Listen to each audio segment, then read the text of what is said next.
राजस्थान की सियासत में पिछले करीब एक हफ्ते से लाल डायरी ने तूफान मचाया हुआ है। आज प्रधानमंत्री नरेंद्र मोदी ने सीकर की सभा में लाल डायरी का जिक्र करके ये बात साबित कर दी कि अब विधानसभा चुनाव में लाल डायरी एक बड़ा मुद्दा साबित होगी। दूसरी तरफ मुख्यमंत्री अशोक गहलोत सलाह दे रहे हैं कि प्रधानमंत्री अपने पद की गरिमा का ध्यान रखें। मेरे साथ इस वक्त बीजेपी के वरिष्ठ नेता सतीश पूनिया जी हैं, पूर्व प्रदेश अध्यक्ष हैं, इसके अलावा उप नेता प्रतिपक्ष भी हैं। सतीश जी, मुख्यमंत्री प्रधानमंत्री को सलाह दे रहे हैं कि अपने पद की गरिमा का ध्यान रखें और आरोप लगा रहे हैं आप लोग घबरा गए हैं, एक मंत्री को एक लाल डायरी का हवा बना रहे हैं। मुझे लगता है कि प्रधानमंत्री जी ने पद नहीं, देश की गरिमा को भी सुशोभित किया है, देश का स्वाभिमान बढ़ाया है। ये तो कांग्रेस के लोगों को गिरेबान में झांकना चाहिए कि जिनके खाते में अपराध, भ्रष्टाचार, वंशवाद, परिवारवाद, अराजकता, बदहाल कानून व्यवस्था, ये सब उनके खाते में। और इसलिए मोदी जी जब कभी आते हैं राजस्थान में तो खूब सारी सौगातें दे के जाते हैं। मुख्यमंत्री जी का जो जिस तरीके का एक मुझे लगता है आचरण रहा, खासतौर पर जो वर्तमान स्थिति बनी और जिसके लाल डायरी के बारे में जिसका उन्होंने जिक्र किया कि बीजेपी एक ऐसे दौर में जिसमें उनमें घबराहट है, मुझे लगता है कि लाल डायरी का जब से प्रसंग आया है तब से कांग्रेस के खेमे में जरूर बेचैनी है। मैं तो कई बार उसकी कल्पना करता हूं कि जैसे लाल कपड़े से सांड भड़कता है, वैसे ही कांग्रेस पार्टी के लोगों के बीच में भी एक भगदड़ जैसी दिखती है। आखिर यदि लाल डायरी में कुछ भी नहीं है तो उसको सार्वजनिक करना चाहिए। उस पर यदि आरोप लगाता है उन्हीं का कैबिनेट का मंत्री जिसको उन्होंने बर्खास्त किया, तो कम से कम ये नैतिकता तो होनी चाहिए कि उसको किसी अच्छी एजेंसी को जांच के लिए सुपुर्द कर दे, दूध का दूध पानी का पानी हो जाएगा। सतीश जी, आपको लगता है अब चूंकि प्रधानमंत्री तक अपने भाषण में इस बात का जिक्र कर गए तो कांग्रेस के लिए गले की हड्डी बन गई है लाल डायरी? निश्चित रूप से लाल डायरी प्रतीक है भ्रष्टाचार का, और ये मुख्यमंत्री को पब्लिक डोमेन में जनता ने कहा है कि क्या तबादलों की रिश्वत देनी पड़ती है, सामने से आवाज आती है हाँ देनी पड़ती है।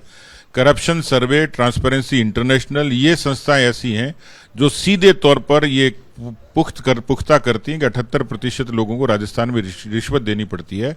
लाल डायरी उसी भ्रष्टाचार की प्रतीक है और मुझे लगता है कि कांग्रेस के जो पराजय का जो बहुत बड़ा कारक होगा उसमें लाल डायरी भी एक कारक बनेगी। सतीश जी, गहलोत ये भी कह रहे हैं लाल डायरी तो आपको दिख गई, लाल रंग का सिलेंडर नहीं दिख रहा जो वो 500 रुपए में जनता को दे रहे हैं।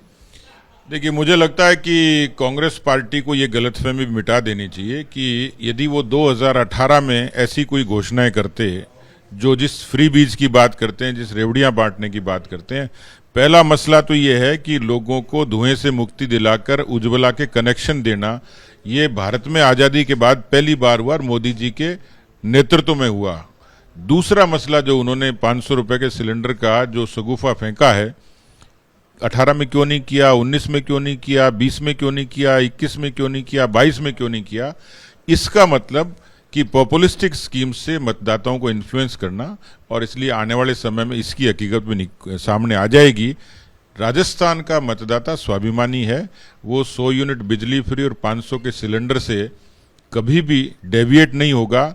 और राजस्थान की वो अबला ये हिसाब मांगती है कि 500 रुपए के सिलेंडर से उसकी जो असमत लूटी गई वो वापस आएगी क्या। जिस नौजवान का पेपर लीक के कारण अवसाद में मौत के जिसने शिकार हो गया, जिसने गले लगा लिया, क्या वो 100 यूनिट बिजली फ्री उसकी जिंदगी को लौटा पाएगी क्या। इसलिए राजस्थान के जो मुद्दे हैं वो 500 का सिलेंडर, 100 यूनिट बिजली फ्री नहीं होगा, वो होगा किसानों की कर्जा माफी, बेरोजगारों का पेपर लीक और बेरोजगारी, जिसमें 2100 नौजवानों ने आत्महत्याएं कर ली राजस्थान में।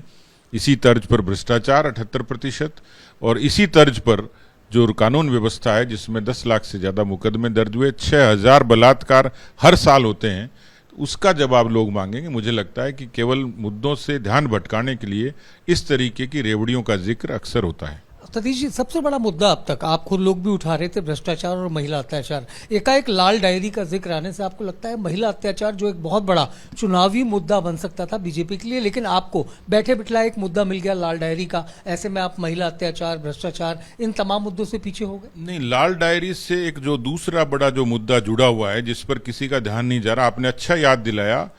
उन्होंने जिक्र किया 1992 के एक फोटो ब्लैकमेल कांड का, और उन्होंने गंभीर आरोप लगाए हैं कांग्रेस पार्टी के बड़े नेताओं पर, जिसकी चर्चा अक्सर हो रही है। क्या लाल डायरी में ऐसे भी कोई राज है क्या, या उससे जुड़ी हुई कोई बात है? तो ये तो बहुत संगीन बात है कि जिस सरकार पर आज भ्रष्टाचार के आरोप हैं, लेकिन उसके साथ साथ महिलाओं के शोषण के आरोप हैं। ये मुझे लगता है कि राजस्थान की राजनीति में हुआ नहीं था। मुझे लगता है कि ये आग के धुएं जैसा काम करेगा और लोग इसका भी जवाब मांगेंगे। सतीश जी, आप एक राजनेता के साथ कानून के बहुत अच्छे ज्ञाता भी हैं, तो मैं आपसे कानून का एक सवाल पूछता हूं। एक व्यक्ति खुलेआम ये कहता है कि मैं ईडी की छापेमारी के दौरान डायरी निकाल कर ले आया 150 सीआरपीएफ जवानों के बीच से। आपको नहीं लगता ये सबूतों के साथ खिलवाड़ है और ईडी को इस पर आगे आना चाहिए और आप लोगों को भी इस पूरे मुद्दे पर मांग करनी चाहिए कि राजेंद्र गोड़ा के खिलाफ मुकदमा दर्ज हो? देखिए, ये मुकदमा तो फिर अशोक गहलोत के खिलाफ भी होगा। यदि ऐसी बात है तो उसने स्पष्ट तौर पर कहा है कि मुख्यमंत्री के निर्देश पर हम 3 लोग एक व्यक्ति के घर में, जिनका सीधा कनेक्शन उस व्यक्ति के साथ में है, तो जब एविडेंस की बात आएगी और जब ये बात आगे बढ़ेगी तो ये तो बहुत दूर तक जाएगी। इसलिए ये तो उन एजेंसीज को सोचना है कि उस समय क्या घटनाक्रम हुआ, तो यह भी एक व्यक्ति एक पक्ष बयान कर रहा है। इसलिए मैंने कहा कि हर बात की सत्यता की जानकारी सामने आना जरूरी है कि लाल डायरी का जो प्रसंग है, उससे जुड़े हुए तमाम जो मुद्दे हैं, उन सब मुद्दों पर मुझे लगता है कि निरपेक्ष रूप से बातें सामने आनी चाहिए। सतीश जी, आज ओपिनियन पोल है राजस्थान को लेकर के। अभी तक बीजेपी ने ये क्लेम नहीं किया। आमतौर पर 120 सीट 140 सीट आप लोग कहते थे। इस बार आपका क्या अनुमान है कि राजस्थान में बीजेपी को कितनी सीटें मिलेगी? देखिए, राजस्थान में सत्ता बदलती है, पहला कारक है परसेप्शन, जनधारणा। जनता तय करती है, आपकी और हमारी बहस तय नहीं करती, न कोई विद्वान तय करता है, न कोई अर्थशास्त्री तय करता है। एक सामान्य व्यक्ति तय कर देता है। और राजस्थान की 93 के बाद की जो एक ट्रेंड है कि हर बार सत्ता बदलती है और इसलिए उस ट्रेंड को जनता बरकरार रखेगी, सत्ता बदलेगी। दूसरा कारक है कि इस समय सरकार के खिलाफ, आमतौर पर सरकार किस लिए बदलती है कि सरकार के खिलाफ एक माहौल होता है। इस समय वो माहौल केवल एंटी इनकम्बेंसी नहीं है, वो रिजेंटमेंट है, एक आक्रोश है। और वो आक्रोश इतना है जो कांग्रेस को बहुत नीचे ले जाएगा। इतिहास गवाह है कि कांग्रेस पार्टी 156 के मैंडेट के बाद में 21 पर आई है। इसलिए ये जो एनालिसिस है, जो इंडिकेशंस हैं, वो ये हैं कि कांग्रेस क्या 21 वाली दिशा की तरफ चल रही है। तीसरी बात ये है कि इस पूरे कालखंड में 10 साल की राजनीति का एनालिसिस करें तो जिसका जिक्र प्रधानमंत्री जी ने किया कि कभी 1 लाख करोड़ मिलते थे टैक्स का हिस्सा, आज 4 लाख करोड़ मिलता है। इसका मतलब आज वही जिक्र हुआ प्रधानमंत्री किसान सम्मान निधि का कि राजस्थान के 56 लाख किसानों के खाते में यदि पैसा आता है तो ऐसी बहुत सारी चीजें। आज 70,000 किलोमीटर प्रधानमंत्री ग्राम सड़क योजना से राजस्थान की सड़कें बनी हैं, भारतमाला, वंदे भारत, कितनी सारी योजनाएं हैं। तो प्रधानमंत्री जी का नाम और काम, ये मुझे लगता है एक बड़ा फैक्टर राजस्थान के जनमानस में है। तो कुल मिलाकर ये जितनी सारी चीजें, और मैं इसको कंक्लूड करूं आखिर में कि कई बार युद्ध लड़ने के लिए सेनाओं की स्थिति भी देखी जाती है।